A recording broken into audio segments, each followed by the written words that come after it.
morning and welcome to Pride and Perspectives. I'm your host, Dina Walters, and we like to talk to people who we think we can learn something from. And this is a talented person who's had a real interesting journey, and I'm just so looking forward to sharing a little time with them today. Let me introduce you to my new best friend, Flamy Grant. Good morning, hon. Hi, bestie. How are Hi. you, Tina? It's so nice to be here. I appreciate it. One of the things that I wanted to get you on to talk about is because I really believe music is the soundtrack of our soul and that it's so important. And most importantly, I want to make sure that your story continues to get out. I mean, you know, let me, let's start at the beginning. Growing up in Asheville, North Carolina, uh, you know, when were you a young adult, a teenager, even a preteen? So what era was that in? Well, I was we're already getting into the real tea, right? So I'm Yeah. 42 years old. Oh, So you I go look was at you must moisturize and have a better skincare routine than I am.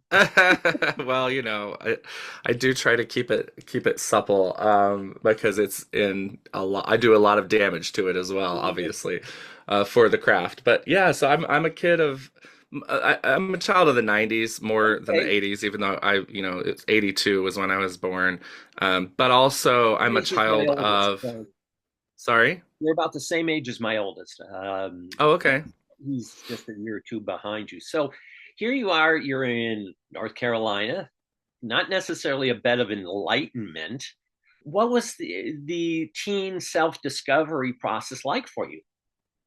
Mm. Um, well, North Carolina is a center for some pretty big educational institutions actually, and our educational system isn't terrible, or at least it wasn't when I was coming up. I actually don't know where we rank. I don't know where we rank now, but the thing is, I was very much in a insular, isolated world of just dyed in the wool Bible Belt evangelicalism. I was very much protected, and I use air quotes around that word.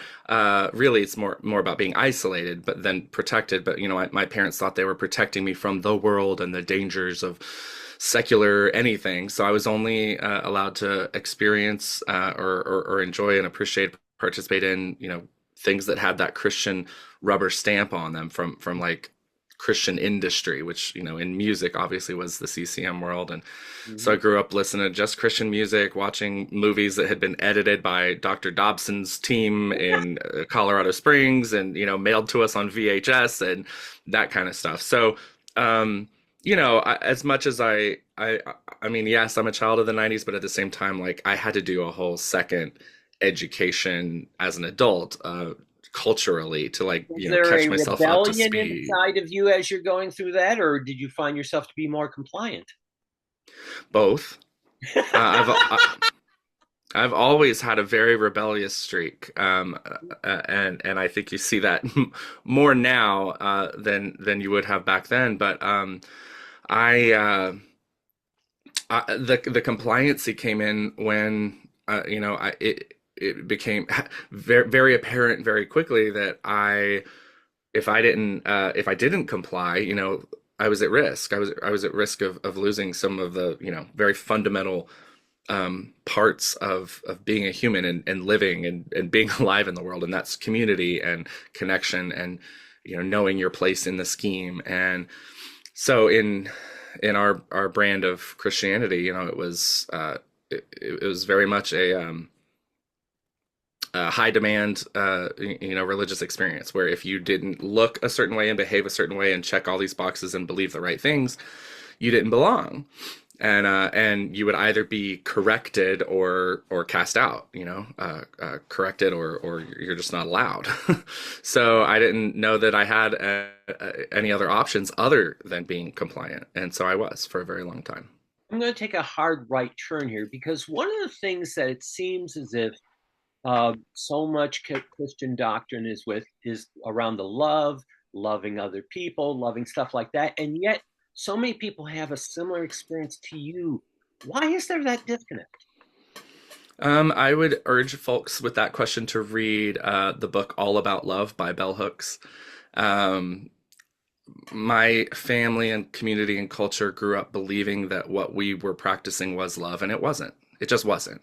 Um, it was conditional, and it was, uh, there were elements of love that were done better than others, but for the most part, you're experiencing something that is not. It's not love. It's just not. They call it love, and they're supposed to be, yeah, the ambassadors of love, and they fail. Evangelicalism fails at that task. And evangelicalism fails at a lot, but I would say that that's the task it fails at the most.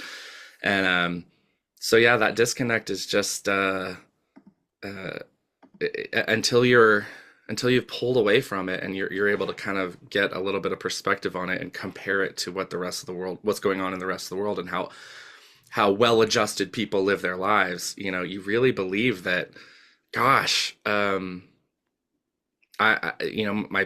parents tell me that I'm loved. They tell me God loves me. This must be what love is me forcing myself into a shape that I'm not that shape, but I'm going to force myself into that shape in order to stay and belong and have my space here. So, yeah.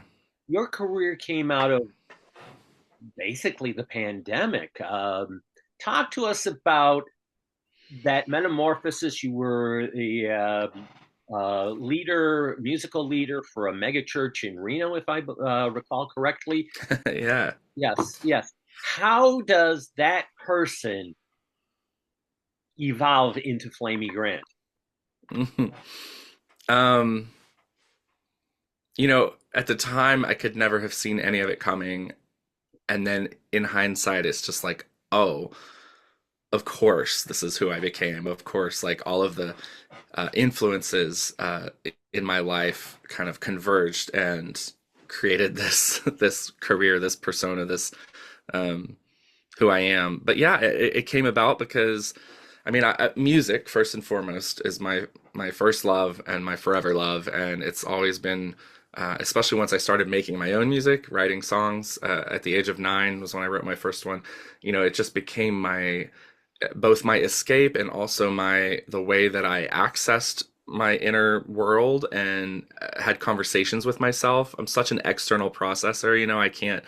I'm not very good. There's. I like to say there's not a lot going on up here actually. So I need to do it. I need to do it verbally. I need to do it externally. What was the And title of so, your first song? What was the title? it was called Your Love, and it Okay, was it was a song to God. It's a cheesy little 9-year-old hymn to God. you remember it? Oh yeah. Oh yeah. Is it coming on the third album or? No, Oh, it will that's never very see the light dear. of day, darling. Never. Oh, well, No, and that then lives here. That's for me and my memories. But yeah. okay, well, you could rework it. Let me ask you, and then the ride, whoosh. I mean, it has been a meteoric rise. You've been on the road, you've got 2 albums under your belt. Take us through a couple of highlights of that. I want to get the day right. Obviously, July 27th, the day Bible Belt Baby hit #1 and remained there for 9 days. I mean, that had to be heady. It's like, wow, they like me. They really, really like me. Yeah, it was wild. It was a wild experience. That it all came about from a weird interaction with a troll, an online bully Mhm. who just happens to have a lot of followers of his own, and but we spin gold. That's what we do. We make lemonade as queer folks in the world. When we're up against a wall, we find a way to scale it or bust through it or figure it out. That's what we do, and that's all that was. That was just taking a moment that someone was trying to shame me for, and say, no, I refuse to be ashamed by this. This is exactly who I am and exactly what I intended to do, and then you find your people that way. That's that authenticity, I think, is the biggest beacon at the top of the lighthouse to draw people in. And so yeah, so in a lot of ways, I'm kind of lucky that that guy picked me to pick on that day. But yeah, it was very cool to have that happen. You have there's been two words that have been coined around you: evangelicals and deconstructionists. What do you think of those terms? I mean, I'm of the school of thought when you label me, you limit me. But it seems as if those have become the terms to describe people who have embraced your message, love your music, and most importantly, have been liberated by your doctrine here. Oh, well, I mean, those terms are not, those aren't mine or associated Okay. with me. Like those terms are just in the ether. Mhm. Ex-evangelical was actually coined by my friend Blake Chastain, who, started that podcast called Ex-evangelical years and years ago. So yeah, a lot of people kind of adopted that and used that as a hashtag online, as an identifier. Deconstruction, I think, isn't even, I mean, ex-evangelical just makes sense to me because it's like I used to be evangelical, no, I'm not. Like that's a pretty straightforward definition. Whereas deconstruction gets murky and complicated because I feel like that word means a lot of different things to a lot of different people.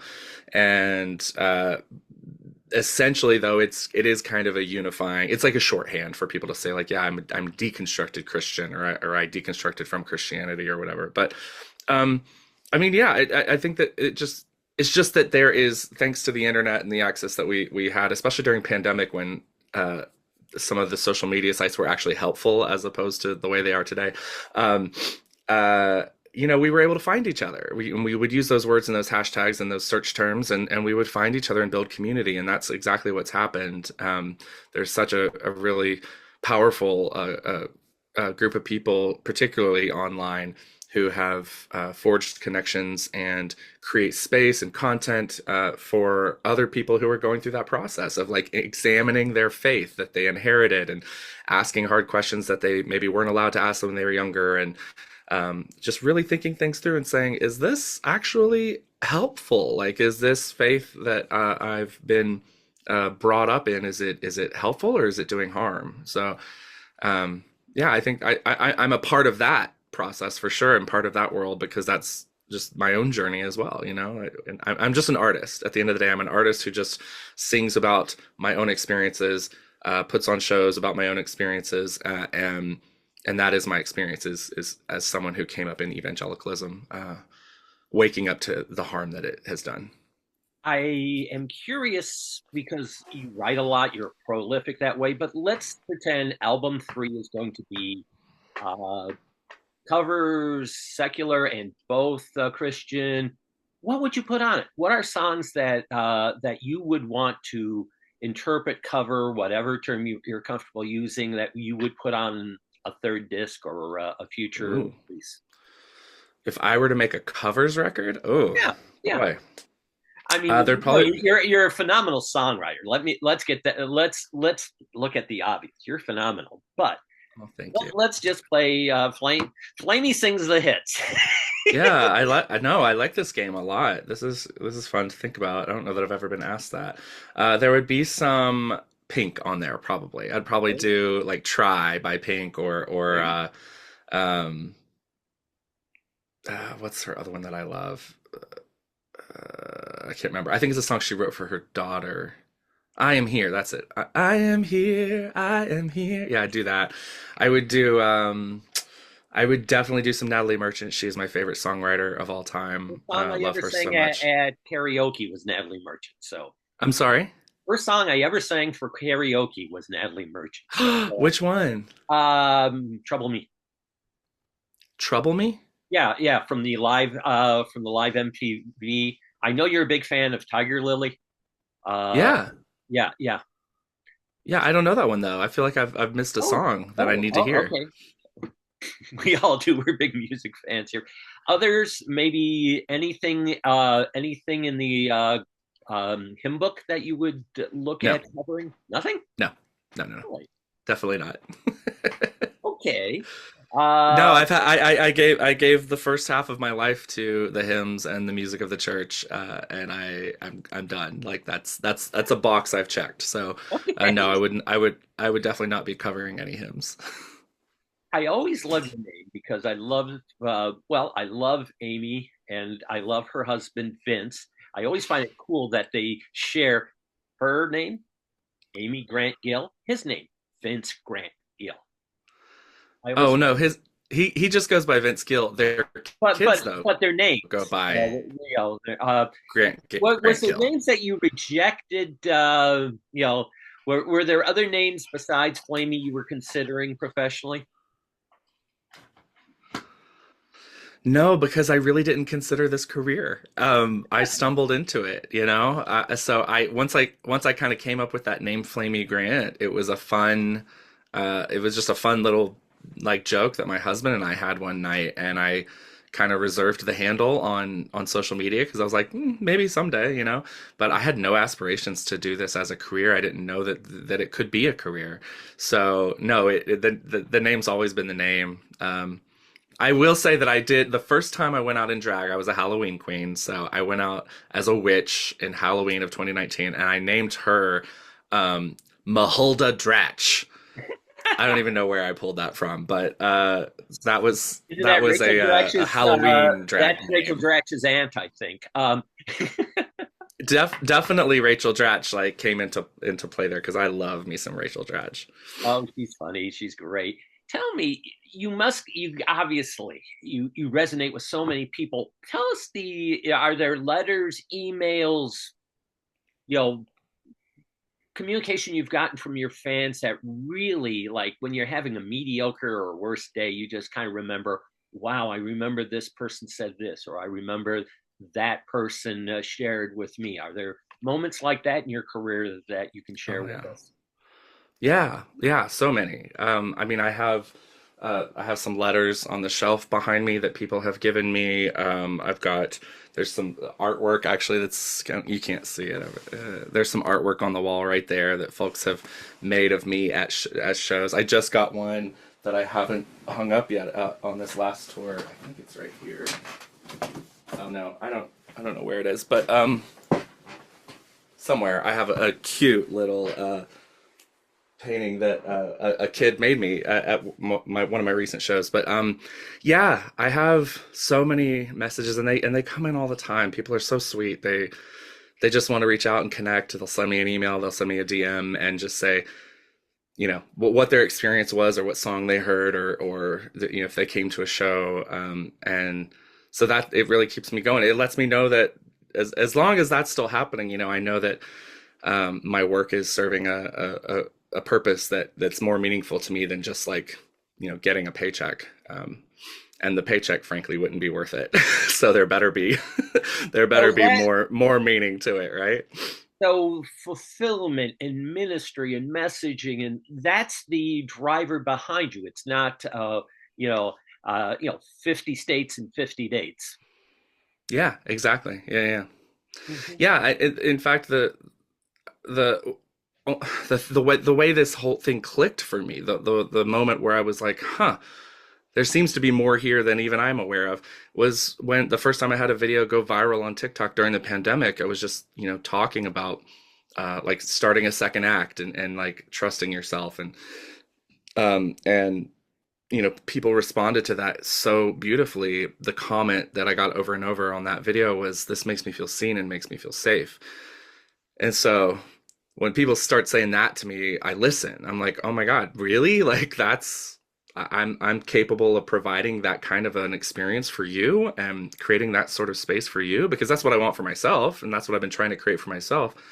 But when I see that it translates to other people, that was when I was like, okay, yeah, let's do more of this. And then from there, it was really just a snowball down the hill, picking up speed, and became became me doing drag full time.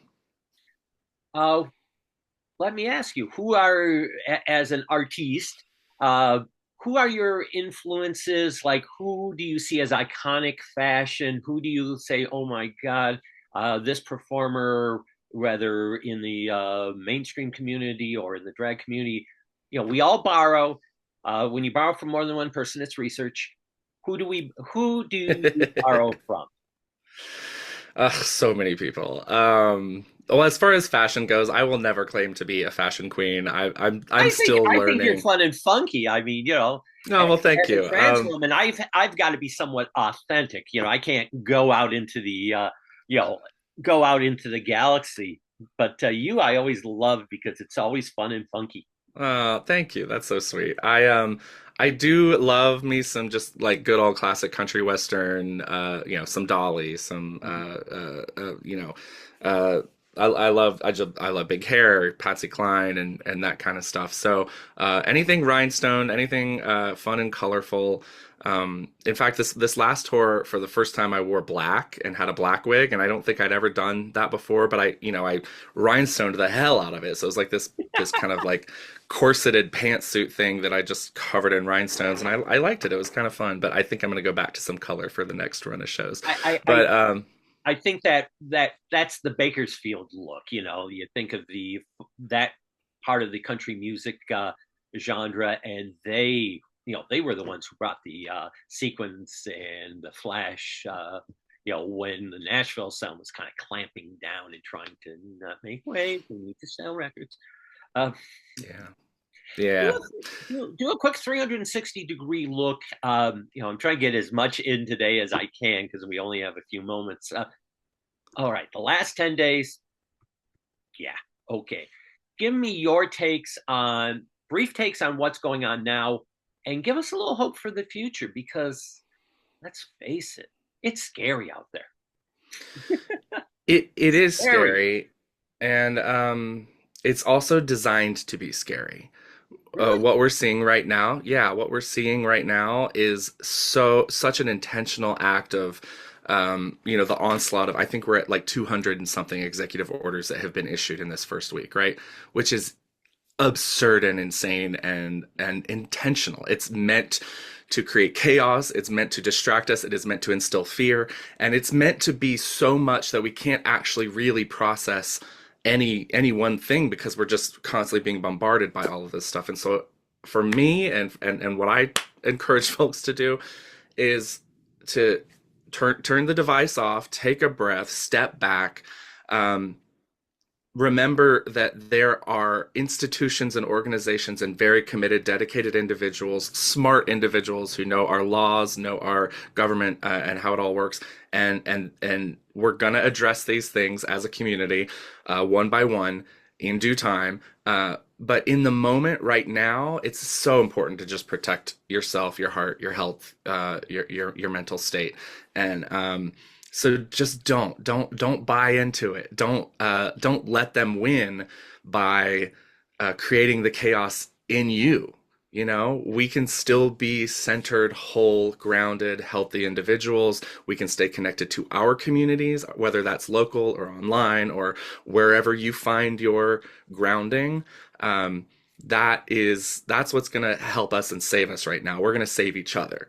We're never going to look to the government to save us. That's not.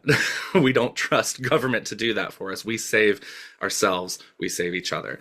And so that's me, my take, and that's how I'm approaching it. And so I won't let that stuff get me down. I won't let it drag me into despair or chaos or confusion or even really fear and anger. I'm not going to let those emotions get the best of me either. So. I gotta leave it there because I'm using the free Zoom, so I only have 40 minutes. Gotcha. I just want to wrap up by saying, first, thank you for your time. More importantly, thank you for your wisdom and your perspectives because you're right. We are, it's like we're living in a blender and this is constantly churning. And most importantly, thank you for being a voice. That is truly what we need. We need to hear calm voices that will help us to put things in perspective. Any parting shots? Oh gosh, just a big thank you. Thanks for having me, and to anybody listening. When you going out to support the new record next? Yeah, that's to anybody listening. Come see me on the road. My dates are all on my calendar. I'm out a lot this year, so I'm about to hit the road and head up to like New England, Northeast, Canada, in February, and then in April I'll be out on the West Coast. So When you yeah, come into the just Midwest to come say say hello. hello. When you I'm come into sorry. the Midwest, when you come into Detroit to say hello. Midwest will be Pride Month. I don't know about Detroit in Pride in I'll June, drive but a decent distance to get a hug. yeah. I'll definitely be making the rounds through in the summer through the Midwest. So yeah. You are incredible. You are wonderful. You are thoughtful. You're kind, generous, and Oh, so many different thank you. things. And that's my perspective. Thank you so much for joining us today. Until next time, stay wise, stay sharp, stay focused, and stay loving. Thank you, Tina.